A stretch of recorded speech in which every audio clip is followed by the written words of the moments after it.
Hello everyone, welcome to my channel. आज हम start करेंगे सीक्वेंसेस। हमने जो प्रीवियस वीडियो लेक्चर्स में लिमिट पॉइंट का डेफिनेशन पढ़ा था वो सेट के लिए था। अब same definition we will be studying for the sequences and then we will be able to differentiate the terms between limit and the limit points. So start करते हैं सीक्वेंसेस से। सीक्वेंस क्या होते हैं? Sequence is a function whose domain is the set of natural numbers and range is the real set. वैसे तो range कोई भी सेट हो सकती है, लेकिन हम यहाँ पे अभी सिर्फ रियल में ही चल रहे हैं, तो हम सिर्फ रियल सीक्वेंसेस ही पढ़ रहे हैं। सो एक टाइप के सीक्वेंसेस को हम क्या कहते हैं? रियल सीक्वेंसेस कहते हैं।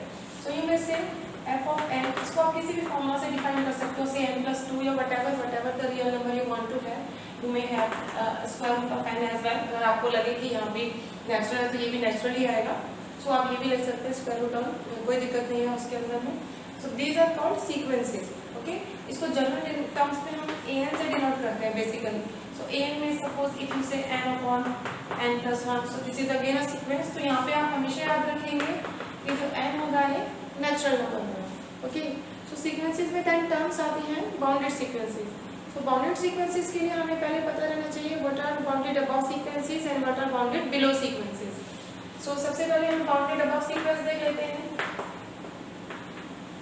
Bounded above a sequence say a sequence an is said to be bounded above if there exists a real constant। एक real constant exist करेगा यहाँ पर, suppose capital K, such that an is less than equal to K for all n in n। that means sequence की हर term इस K से आपकी छोटी होनी चाहिए। तो इस टाइप के सीक्वेंसेस को हम क्या कहते हैं? बाउंडेड अबव सीक्वेंसेस कहते हैं। For example, if I take an is equal to minus n, so minus n in the sense इसके अंदर किस प्रकार के मेंबर्स आ रहे हैं? -3, -2, -1। ये पीछे से चलते आ रहे हैं माइनस इनफिनिटी से। So -1 is the largest term here। ये सीक्वेंस की हर टर्म -1 से छोटी है, तो इसकी जो अपर बाउंड हो गई इस सीक्वेंस की इस -1, और ये -1 इसी से बिलोंग कर रही है। दैट्स अनदर थिंग कि जरूरी नहीं है कि अपर बाउंड सीक्वेंस से ही बिलोंग करें, ये सीक्वेंस के बाहर भी मिल सकती है आपको। सो ये एक इशू नहीं है। So this is a bounded above sequences. Similar line पे you can define bounded below sequences. Bounded below sequences में आपके पास क्या हो जाएगा? यहाँ बाउंडेड बिलो कर देते हैं। सो कोई भी सीक्वेंस को हम बाउंडेड बिलो कब कहेंगे? कि अगर एक स्मॉल के, सपोज मैंने नोटेशन डिफरेंट करने के लिए स्मॉल के ले लिया, एग्जिस्ट करना चाहिए एक रियल नंबर such that यहाँ साइन चेंज हो जाएगा, an is greater than equal to small k। that means sequence की हर टर्म दैट स्मॉल k से बड़ी होनी चाहिए। सो उन सीक्वेंसेस को हम कहेंगे bounded below sequences. For example, इसी एग्जांपल में ये फर्स्ट था, ये हम चेंज कर लेते हैं। an को अगर हम ले लें n, सो ये क्या हो जाएगा? It's 1 2 3 and so on. तो आप देख सकते हैं यहाँ पर ये जो भी सीक्वेंस हमने डिफाइन किया है इसकी हर टर्म 1 से बड़ी है। सो यू में से इसकी जो लोअर बाउंड है ये 1 है। So these are the examples of bounded above and bounded below sequences. Next term आती है आपके पास, दोज आर बाउंडेड सीक्वेंसेस। तो बाउंडेड सीक्वेंसेस क्या होते हैं? A sequence is said to be bounded if it is bounded above as well as bounded below. That means ये दोनों डेफिनेशंस जो हमने अभी करी है साइमल्टेनियसली सैटिस्फाई होने चाहिए। सो अगर मैं इन दोनों को मर्ज कर दूं तो what will be getting? We will be getting this. That means sequence की हर टर्म किसी एक से किसी एक के बीच में लाई करनी चाहिए, मींस दो कांस्टेंट्स के बीच में लाई करनी चाहिए। Constants are the real numbers. So those types of sequences are called bounded sequences. For example, पहले हम इसकी बात कर लेते हैं। यहाँ पे दोनों ही सीक्वेंसेस बाउंडेड नहीं है, ये सिर्फ एक साइड से बाउंड है। यू मे से इधर साइड आपको इसकी कोई भी लोअर बाउंड नहीं मिल रही है सीक्वेंस। ये एक ऐसा number you can not find जिससे बाकी सारी टर्म्स बड़ी हो। एंड सिमिलर लाइंस पे ये जो सीक्वेंस है आपका, ये इसमें कोई भी आपको अपर बाउंड नहीं मिल रही है। So both of these sequences are not bounded. So coming towards what are the bounded sequences? For example, if I take an say 1 upon n, n is again a natural number, no need to define every time explicitly carries a natural number, because whenever we are defining a sequence you know cause for domain से natural numbers ही है, तो आपको 1 2 3 ही put करने हैं। सो अगर हम 1 upon n ले रहे हैं तो 1 upon n में किस टाइप के मेंबर आ रहे हैं? It's like 1 1 by 2 1 by 3 and so on। So you may see कि 1 1 by 2 ये डिक्रीज होता जा रहा है। सो 1 is the largest term over here. तो इस सीक्वेंस का जो अपर बाउंड है वो 1 है। नाउ कैन यू थिंक कि इसकी सारी टर्म्स किससे छोटी रहेंगी? किसके मीन्स उसके नियर नेबरहुड तक तो जाएंगी और उसको अप्रोच नहीं करेंगे, लेकिन बाकी सारी टर्म्स उससे बड़ी ही रहेंगी आपकी। सो यहाँ पे आपकी जो अपर बाउंड है वो 1 है और जो लोअर बाउंड है वो 0 है। अब देखिए अल्टीमेटली 1/2 1/3 सो करते हुए ये टर्म्स डिक्रीज होती जा रही हैं और 0 को अप्रोच कर रही हैं। तो 0 की नेबरहुड में इनफाइनाइटली मैनी टर्म्स आ रही हैं सीक्वेंस की, तो इसका 0 जो है वो एक लोअर बाउंड है। Okay, so this is a example of bounded sequences. There are many other examples as well, हम उसको एक एक करके डिस्कस कर लेंगे। तो पहले हम देख लेते हैं what are LUB and what are GLB of the sequences, क्योंकि आप बाउंडेड से जब आगे बढ़ते हैं तो आप least upper bound and greatest lower bound की ही बात करते हैं। तो यहाँ पे मैंने डेफिनेशंस लिख दी है। What is least upper bound? A real number u is said to be least upper bound. This is the notation LUB I have adopted for least upper bound, or you may also write SUP SUP, जो कि supremum का short form है, of a sequence AN if क्या चीज़ होनी चाहिए, क्या क्या 2 point satisfy करना चाहिए कोई भी जो यू है, जो कैंडिडेट है, जो एलिजिबल होना चाहता है LUB बनने के लिए, वो 2 कंडीशन सेटिस्फाई करनी चाहिए उसको।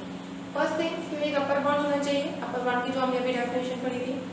सेकंड थिंग कि अगर आप u माइनस एप्सिलॉन करें, u जो ऑलरेडी जिसको आप लीस्ट अपर बाउंड कह रहे हो, उसमें से अगर आप छोटी से छोटी क्वांटिटी एप्सिलॉन भी माइनस करते हो तो वो एक अपर बाउंड भी नहीं रहती। यहाँ तो लीस्ट अपर बाउंड की बात कर रहे थे, वो अपर बाउंड के अपने दर्जे को भी खो देती है। That means there exist some x in A। Upper bound नहीं होने का मतलब कि आपको सीक्वेंस में से कम एक एलिमेंट ऐसा मिलेगा जो उससे भी बड़ा होगा। So this is the basic thing you have to keep in your mind कि if you are saying कि u is LUB, then if you take u minus epsilon, then that is not even an upper bound. So एक ना एक element की existence पक्का रहेगी वहाँ पर जो इससे बड़ा रहेगा। सिमिलर लाइंस पे we can define greatest lower bound. So a real number L is said to be greatest lower bound GLB or infimum of a sequence A and A. L is a lower bound, first of all ये lower bound रहना चाहिए। Second, same lines पे क्योंकि greatest lower bound है, सबसे बड़ी lower bound है, तो उससे भी बड़ा अगर आप कुछ ले रहे हो, छोटी से छोटी क्वांटिटी भी अगर आप इसमें ऐड कर रहे हो तो अपना लोअर बाउंड का दर्जा भी खो देगी। दैट मीन्स एक एलिमेंट पक्का ऐसा मिलेगा जो उससे भी छोटा रहेगा L प्लस एप्सिलॉन से। इसको हम बहुत आराम से एक एग्जांपल की हेल्प से समझ सकते हैं। मैं यहीं पर आपको एक एग्जांपल छोटा सा बता देती हूँ। जैसे कि हमने अभी किया था 1/n, ये हमने सीक्वेंस लिया था, इसकी आप जानते हैं अपर बाउंड क्या थी आपकी 1 थी और इसकी लोअर बाउंड क्या थी 0 थी। तो एक एक करके अगर हम यूज करें तो if I take 1 plus epsilon, epsilon बहुत ही छोटी सी क्वांटिटी है, सपोज आप 0.1 ऐड कर रहे हो, ठीक है, तो ये सॉरी माइनस करना है यहाँ पर 0.1, क्योंकि यहाँ पर हम ये वाला कंसेप्ट यूज कर रहे हैं u माइनस एप्सिलॉन। सो 1 माइनस 0.1 कितना रह जाएगा आपके पास में, ये आपके पास में जो भी रहेगा 0.99 आ जाएगा। ओके, सो ये आपकी क्या एक अपर बाउंड है? ये अपर बाउंड नहीं है, क्योंकि आपके पास इस सीक्वेंस में एटलीस्ट 1 मेंबर है जो इससे बड़ा है, दैट इज 1 इटसेल्फ। ओके, क्योंकि इसके सीक्वेंस के पास ही था, तो इसने अपना दर्जा खो दिया अपर बाउंड होने का एक छोटी सी क्वांटिटी माइनस करने के बाद। सेम लाइन पर 0 इसकी लोअर बाउंड थी, तो 0 में अगर हम 0.1 ऐड कर दें तो इट विल बी 0.1 हो जाएगा ये आपके पास में। सो आप देखें कि जब हम यहाँ पे बात करते हैं, ये 0 है, सपोज ये 1 है और यहाँ पे 1 भी अज्यूम हो रहा था आपका, देन 1/2 एंड सो ऑन। तो आप जानते हैं हमने प्रीवियस वीडियो लेक्चर्स में किया था कि 0 लिमिट पॉइंट होता है 1/n का। लिमिट पॉइंट होने का मतलब कि आप इसकी कोई भी नेबरहुड लें, छोटी से छोटी नेबरहुड में भी आपके पास सेट के इनफाइनाइटली मैनी पॉइंट्स आने चाहिए। तो लिमिट पॉइंट की डेफिनेशन सीक्वेंस में भी सेम ही रहती है कि सीक्वेंस के इनफाइनाइटली मैनी पॉइंट्स आने चाहिए। सो अगर आप इसकी कितनी छोटी सी, मतलब ये तरीके से 0.1 नेबरहुड हो गई, एप्सिलॉन की वैल्यू 0.1 ले लें, तो आप ये नेबरहुड ले रहे हो, तो इस नेबरहुड में इसके इनफाइनाइटली मैनी पॉइंट्स आने चाहिए। तो अगर आपने 0.1 कर दिया, दैट मीन्स अगर आप थोड़ा सा भी इधर आ गए तो आपने बहुत सारे पॉइंट मिस कर दिए उसके सीक्वेंसेस के, तो आपके पास इनफाइनाइटली मैनी पॉइंट्स होंगे जो इससे छोटे रहेंगे। तो इसका मतलब ये भी एक लोअर बाउंड नहीं रहेगी। So that was all about sequences, bounded sequences, GLB, LUB। Coming video lectures में हम इनके न्यूमेरिकल्स करेंगे और आप फेसबुक पेज भी विजिट कर सकते हैं, वहाँ पे भी हम इसके न्यूमेरिकल्स को अपडेट करते रहेंगे। आपको ये वीडियो कैसा लगा? अगर आपको अच्छा लगा तो आप लाइक करें, कमेंट करें अगर आपको और ज़्यादा इन्फॉर्मेटिव लगा है तो आप शेयर कीजिए, और अगर आपने अभी तक नहीं सब्सक्राइब किया है तो मेरे चैनल नैट्स मैथड्स को सब्सक्राइब कीजिए। Thank you.